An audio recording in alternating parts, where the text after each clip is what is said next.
emocionante estar aquí.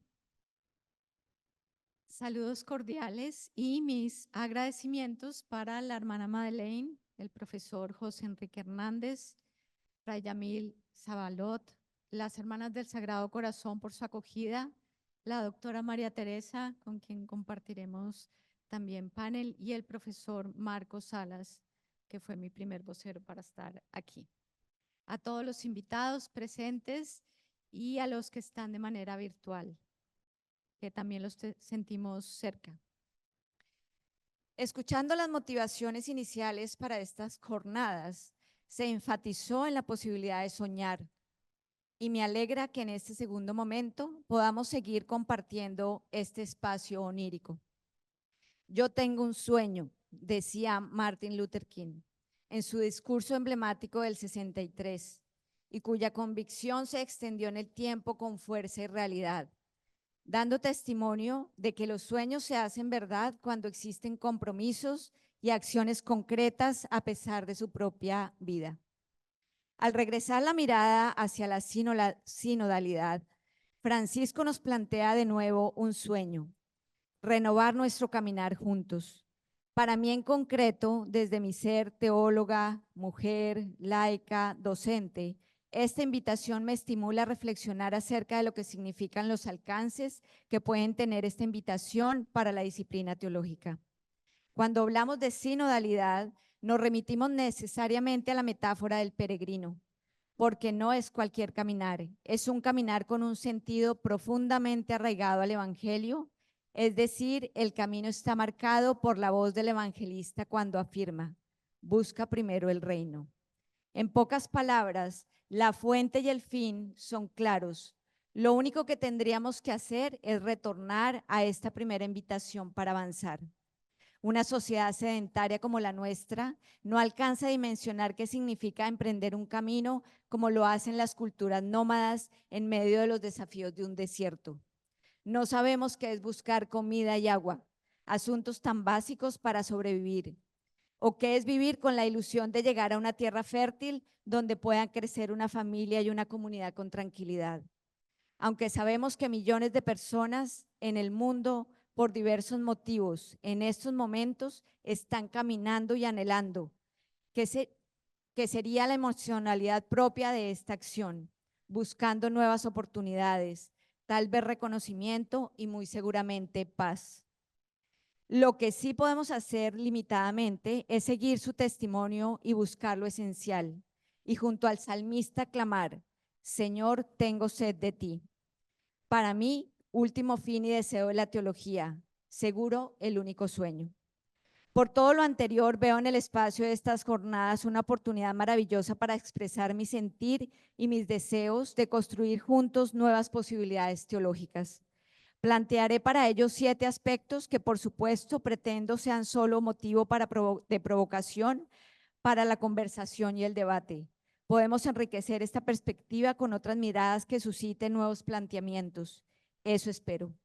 Siguiendo las palabras de la teóloga brasilera María Clara Luchetti, abro comillas, dicha reflexión nos encaminará hacia nuestra conclusión, según la cual la teología hoy está desafiada a encontrar ciudadanía entre los saberes posmodernos y en el tejido plural de la sociedad y de la Iglesia, y a ser más narrativa que especulativa, más dialogante que impositiva. La impositiva yo le cambié la palabra, ya tiene la palabra docente, más excéntrica que endógena. Hasta aquí, María Clara.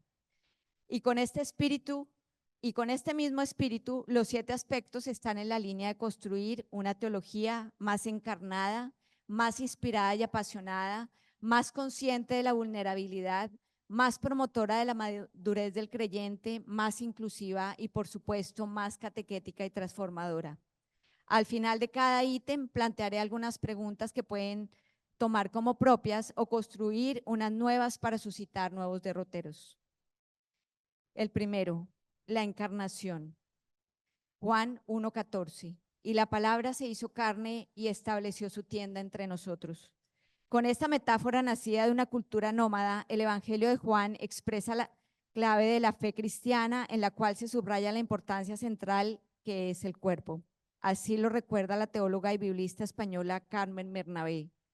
Para Chondo, el cuerpo, en cuanto a exceso de significado, es también un territorio y una membrana en donde se acoge o rechaza al otro. Desde ahí, la teología y la ética son desafiadas a repensar la realidad corporal en la perspectiva de una verdadera compasión, confianza y lenguaje que den de la complejidad del cuerpo maltratado. No solo nos duele nuestro cuerpo personal, nos duele el cuerpo familiar, el de país, pero también el de planeta. Cuando vemos que continúan las guerras y la casa común, el cuerpo de todos está enfermo de muerte. Podemos entonces afirmar con Solá que el cuerpo es una mediación, ya que tiene una capacidad relacional fundamental. Esta, por cierto, es la que permite dialogar o favorecer el encuentro. En la experiencia creyente es inevitable recuperar la dimensión encarnatoria. Para Nowen, el cuerpo cuenta una historia espiritual, no es meramente un cuerpo, sino una expresión del espíritu del ser humano. Y la vida verdaderamente espiritual es una vida encarnada. Por eso creo en la encarnación, dice Nowen, que Dios se hace carne, que entra en nuestra carne, en nuestro cuerpo, lo cual significa que cuando uno toca un cuerpo, está tocando la vida divina. Eso es lo que me lleva a creer en la encarnación. No hay vida divina alguna al margen del cuerpo, porque Dios decidió revestirse de un cuerpo, hacerse cuerpo. En esta misma línea, Emma Martínez, teóloga española, quien trabaja ampliamente este tema, afirma: los seres humanos no podemos vivir la experiencia mística de traspasar las fronteras de la propia piel para abrirnos a los demás y reconocer con asombro, agradecido, que todo otro es carne de mi carne y hueso de mis huesos, según Génesis 2:23, y que cerrarme al hermano es cerrarme a mi propia carne. Aquí las preguntas. ¿Nos sentimos realmente encarnados? ¿Sentimos lo que pasa en nuestros cuerpos y en los cuerpos colectivos que habitamos? Ayer hablaban de la realidad de Puerto Rico y se sentía el anhelo de una comunión corporal. Particularmente como colombiana, me cuestiona qué significa para el creyente la búsqueda incansable de tantas mujeres, madres y padres que aún no han recuperado el cuerpo desaparecido de un hijo o una hija por causa de la violencia. Segundo, inspiración. En este punto quiero recurrir a la pregunta por nuestra nutrición espiritual. Aquello que nos distingue de organizaciones sociales, ONGs o distintos movimientos humanitarios. Aquí veo dos movimientos, uno más contemplativo, alineado con el silencio, la introspección, la quietud, y otro más atento, activo y comprometido. Frente al primero es indispensable reconocer que tenemos que parar, aquietarnos, silenciarnos, entre otras, para no caer en un activismo sin sentido y agotador, lo que en el mundo moderno llamaríamos elegantemente burnout. Pablo Dors, a quien traigo a colación porque estuvo hace unas semanas en Javeriana, estábamos ahí con Marco en segunda fila, estábamos muy emocionados. Nos recuerda cuestiones vitales de la inspiración, tales como la meditación y el silencio, el asunto de los ojos cerrados. Dice Dors en su magnífico libro La biografía del silencio, que gracias a la meditación se aprende a no querer ir a ningún lugar distinto a aquel en el que se está. Se quiere estar en el que se está, pero plenamente, comprender que todo es un misterio. Para la persona que medita, afirma Dors, hoy lo veo así, no hay distinción entre sagrado y profano. Sería, como dice la canción de Vives y Melendi, entre otras porque Melendi, no sé si lo conocen, medita. Ellos tienen una canción que se llama El Arrepentido y dicen: lo que hay es que saltar hacia adentro. Se la recomiendo, es bastante espiritual. Este primer momento nos capacita para la segunda dinámica. Luchetti afirma: la mística en la tradición judeocristiana es una mística de ojos abiertos. La experiencia mística, así, no consiste tanto en tener visiones extraordinarias como es tener una visión nueva de toda la realidad, al descubrir a Dios. Misterio como la última verdad, como fundamento vivo, actuante y siempre nuevo, dice María Clara. Propiciar estos dos movimientos trae como consecuencia una experiencia como la de Etty Hillesum, esta joven que escribe en medio del Holocausto y que de manera muy conmovedora relata su inspiración en la entrada a su diario del 12 de julio del 42. Voy a prometerte una cosa, Dios mío, una cosa muy pequeña. Me abstendré de colgar en este día, como otros tantos, pesos, angustias que inspiran para el futuro. Pero esto requiere cierto entrenamiento. De momento, a cada día le basta su pena. Voy a ayudarte, Dios mío, a no apagarte en mí, pero no puedo garantizarte nada por adelantado. Sin embargo, hay una cosa que se me presenta cada vez con mayor claridad.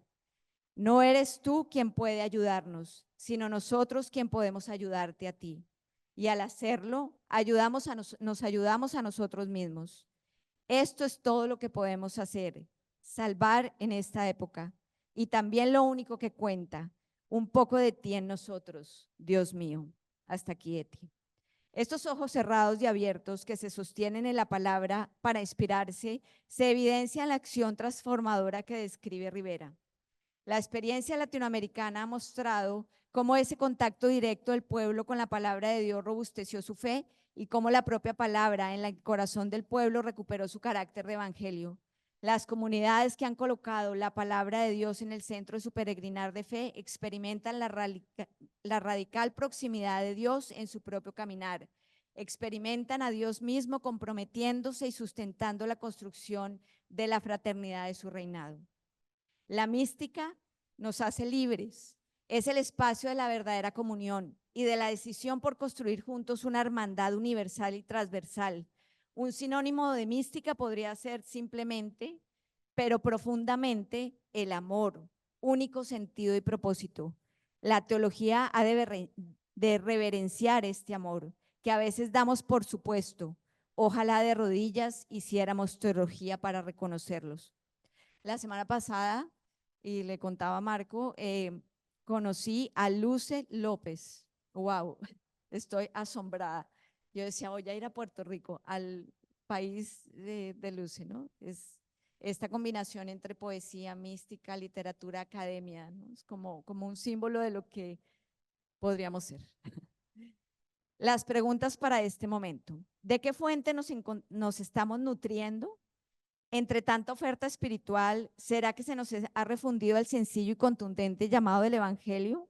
¿Nuestros ojos están cerrados frente a la realidad? ¿No vemos nuestro interior? Tercer punto, la madurez. Últimamente y de manera casi obsesiva, lo que veo en los ámbitos académicos y cotidianos es una prolongación muy marcada de la adolescencia, una incapacidad para asumirse como adultos, de comprometerse y de ser creativos. Necesitamos una iglesia madura, que se haga cargo de sus errores, que asuma con responsabilidad sus equivocaciones y desatinos, pero también que siga valorando sus potencialidades y continúe haciendo camino. Que no necesite permiso para apostarle a lo fundamental. Como decía ayer María Teresa, que se atreva. Otro aspecto asociado a la madurez es la posibilidad del discernimiento. Con un laicado maduro, la Iglesia puede avanzar y ser testimonio, como ya lo anunciaba el Concilio Vaticano II. Se necesita la presencia del laicado que en su actuar no separe lo profano de lo sagrado, más bien que su testimonio sea para consagrar los ámbitos en los que se desenvuelven, ya sea trabajo, vida familiar, vida política, espacio educativo, descanso, ocio, allí donde la vida transcurre. A propósito del discernimiento, y esperemos que la lucidez no se le vaya a nuestro querido Francisco, hablando específicamente del matrimonio en Amor y Leticia, el Papa nos invita a reconocer. Nos cuesta dejar espacio a la conciencia de los fieles, que muchas veces responden lo mejor posible al Evangelio, en medio de sus límites, y pueden desarrollar su propio discernimiento ante situaciones donde se rompen todos los esquemas. Estamos llamados a formar las conciencias, pero no a pretender sustituirlas. A mí me encanta este apartado, es el apartado 37. Un cristiano libre actúa desde la garantía del espíritu discipular. No puede perder el horizonte unos pasos por la voz que le dice: yo soy el camino, la verdad y la vida. Frente a este punto me pregunto, ¿propiciamos en nuestros espacios eclesiales la promoción de personas maduras? ¿Actúo desde la madurez cristiana? ¿Sigo culpando a gobernantes o instancias mayores de lo que pasa en la realidad? Asumo las consecuencias de mi experiencia creyente. Cuarto punto, la vulnerabilidad. Somos seres indigentes y en medio de la indigencia, Dios se ha doblegado a la condición humana con todo lo que ello significa en términos de fragilidad y vulnerabilidad. Podemos afirmar que la conciencia de la vulnerabilidad nos pone en un lugar seguro, quien lo creyera, y a la vez creativo, porque genera la necesidad de estar presentes, de tener relaciones de ayuda, de fomentar redes de cuidado y de evitar el aislamiento para gestar verdaderos cuidados colectivos. Para Torralba, el ser humano, como toda entidad mundana, es vulnerable. Esta vulnerabilidad inherente a la condición puede ser asumida y apropiada de un modo consciente. Lo expresa Karl Jasper en estos términos: de todo lo viviente, el hombre es el único que sabe de la finitud, de su finitud. Y continúa el autor: la vulnerabilidad constitutiva del ser humano es a la par la condición de la posibilidad de cuidado, pero también el límite insuperable de cuidar. En esta invitación a caminar juntos y juntas, cabe resaltar la importancia de mirar a nuestro alrededor, parar un instante y reconocer la situación de nuestras compañeras de camino.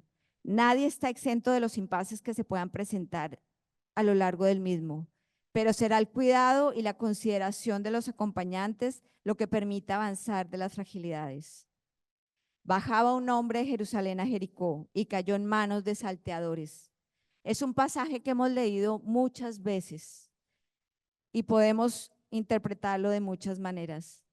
En este punto solamente queda recordar la sabiduría y conmiseración de este hombre, quien a pesar de sus propios afanes se detiene en el camino para ver con compasión y atender a un moribundo. Un personaje anónimo y extranjero sintetiza en su acción la predicación de Jesús. Por eso el relato termina con una pregunta y una respuesta contundente. ¿Quién de estos tres te parece que fue el prójimo del que cayó en manos de los salteadores? Díjole Jesús. Él dijo: el que practicó la misericordia con él. Díjole Jesús: vete y haz tú lo mismo. ¿Quién es santo? Se pregunta el poeta Kabir, aquel que es consciente del sufrimiento ajeno. Cita López en su libro Las Miróforas. Y en el decir de la antropóloga Vinadas, negar el dolor del otro no es algo atribuible a las deficiencias del intelecto, sino a las deficiencias del espíritu. Francisco nos recuerda que las obras de la misericordia espirituales y corporales constituyen el único núcleo del servicio de caridad de la iglesia primitiva. Los cristianos de la primera generación compartían lo que tenían para que nadie entre ellos pasara necesidad y se esforzaban por hacer de la comunidad un hogar acogedor, abierto a todas las situaciones humanas, listo para hacerse cargo de los más frágiles. En el encuentro del samaritano aparecen dos fragilidades a ejemplo de la pintura de Morto. Sí. Sugerida por el profesor Bert Telemans en la lección inauguralis de la Facultad de Teología en febrero de este año. Su lección se titulaba El arte, la vulnerabilidad en el arte. La atención, entonces, a ejemplo de la Trinidad, no está fija en algún personaje en particular, sino en la relación que marca dicha fragilidad. Si apreciamos la pintura hasta el animal, decía el profesor, debe abrir sus patas para recibir el peso del herido, y el samaritano lleva sus propios dolores, que no es obstáculo para ser solidario. A mí me impresiona mucho, tal vez no se alcanza a ver los pies del samaritano, porque hay pinturas del samaritano que son muy elegantes, o sea, el samaritano está muy elegante, como muy arropado, pero en esta, no sé si esta franjita se puede subir o cambiar, se ve bastante aporreado ese pobre samaritano. Y es un burrito, no es un caballo, ¿no? Porque también en otras pinturas pintan el caballo y al samaritano lo pintan como millonario, resulta que no, ¿no? Ahí ya se ve. Ay, sí, a mí me impactan particularmente los pies. El cuidado hace que surja un ser humano complejo, sensible, solidario, amable y conectado con todo y con todos en el universo, afirma Boff. También Koch, citando a Francisco, hace eco a lo salvífico del encuentro en la exhortación apostólica Gaudete et Exsultate. En medio de la tupida selva de preceptos y prescripciones, dice Francisco en la exhortación, Jesús abre una brecha que permite distinguir dos rostros, el del Padre y el del hermano. No nos entrega dos fórmulas o dos preceptos más. Nos entrega dos rostros, o mejor, uno solo, el de Dios que se refleja en muchos, porque en cada hermano, especialmente en el más pequeño, frágil, indefenso y necesitado, está presente la imagen viva de Dios. Ante todo este tema de la vulnerabilidad, me pregunto, ¿reconozco mi propia vulnerabilidad y la de mi prójimo? ¿Me permito ser vulnerable? ¿Cuido desde mi ser vulnerable? ¿Mi vulnerabilidad es un camino hacia Dios? Quinto punto, pasión, celebración.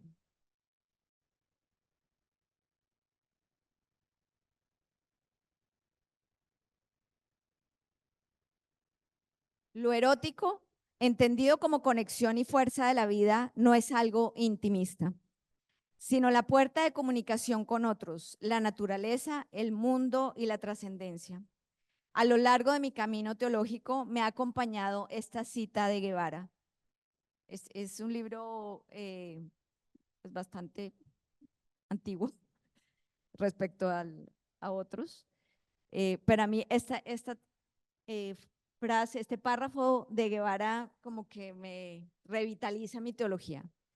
La teología puede ser un clamor erótico, un grito por el misterio presente en las variadas situaciones de la vida e inclusive en la búsqueda de gozo sexual.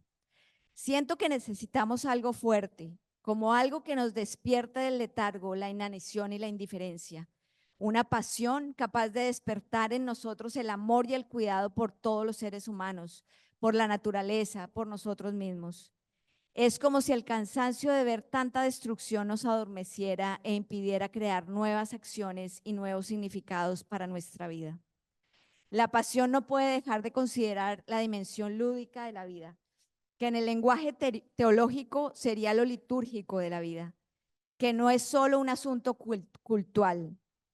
En muchas sociedades chamánicas, nos ilustra Gabriel Roth, si acudes a un chamán o a un curandero quejándose de estar desanimado o deprimido, te hará alguna de las siguientes preguntas. ¿Cuándo dejaste de danzar? ¿Cuándo dejaste de cantar?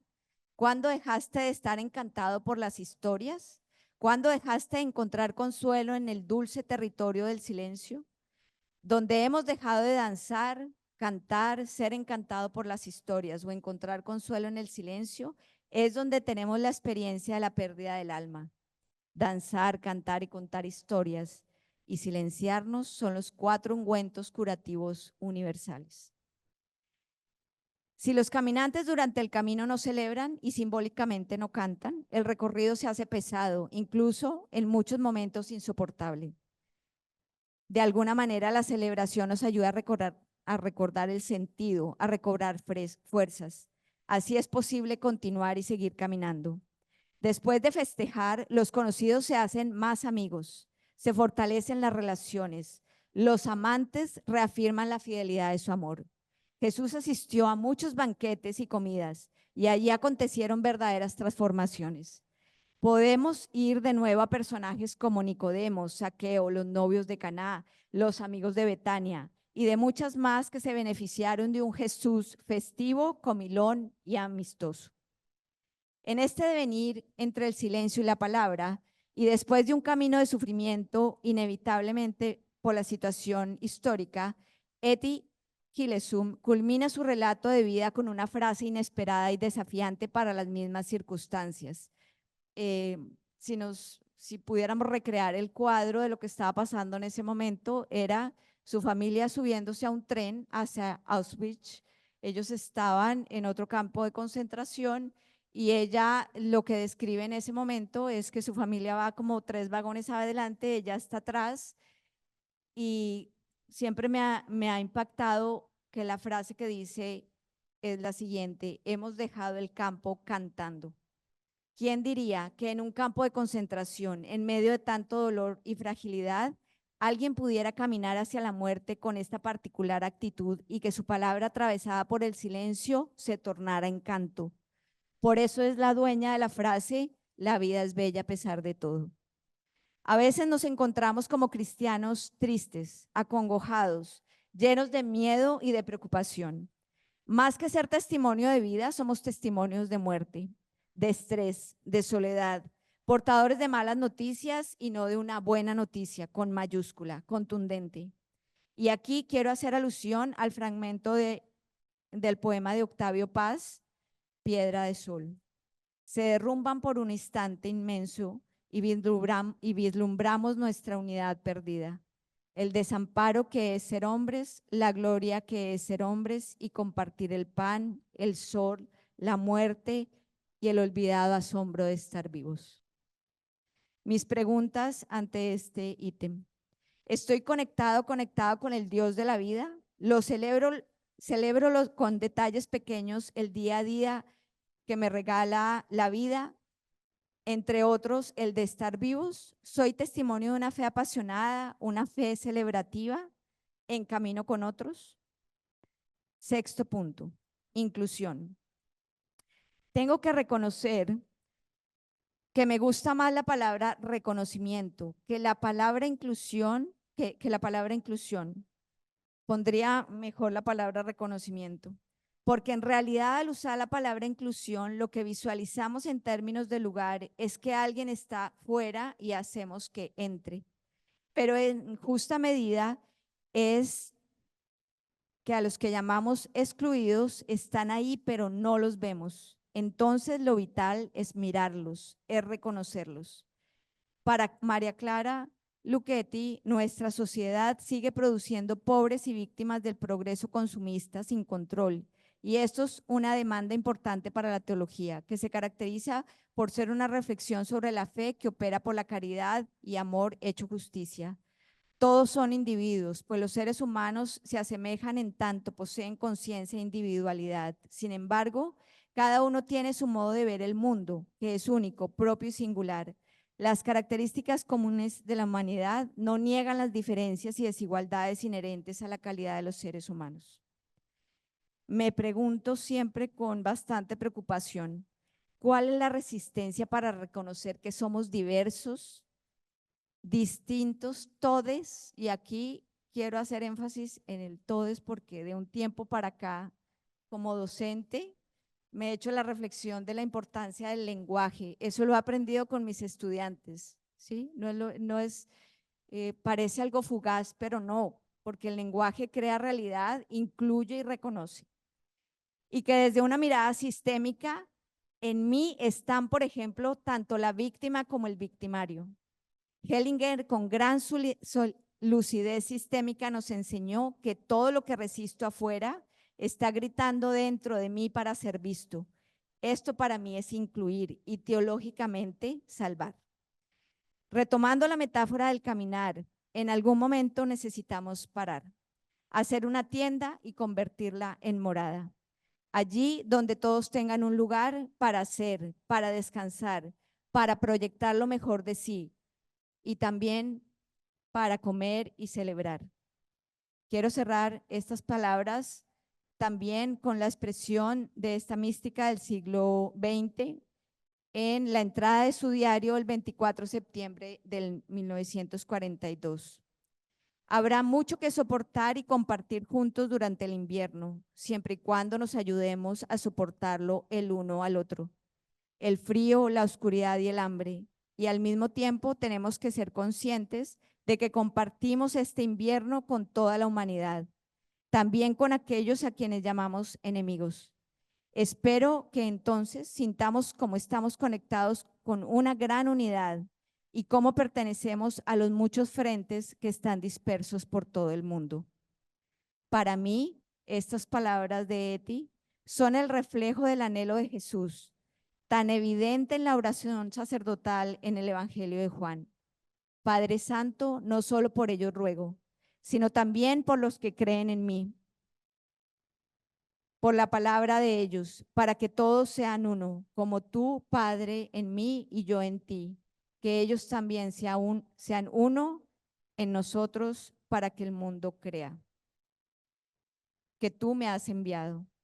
Frente a este último punto, no voy a tocar el número 7, que es formación, porque lo trabajaremos en la jornada de mañana, precisamente por todo el tema de Sofía Barat y todo lo que hace el centro. Entonces, como últimas preguntas, me cuestiono, ¿qué significa incluir, reconocer? ¿Me permito el diálogo con lo diverso? ¿Me asusta la diversidad? ¿Reconozco limitaciones personales para incluir? ¿Qué significa esta experiencia eclesial si realmente incluimos y reconocemos a todos? Bueno, y que sea motivo para seguirnos preguntando y seguir avanzando en esta jornada.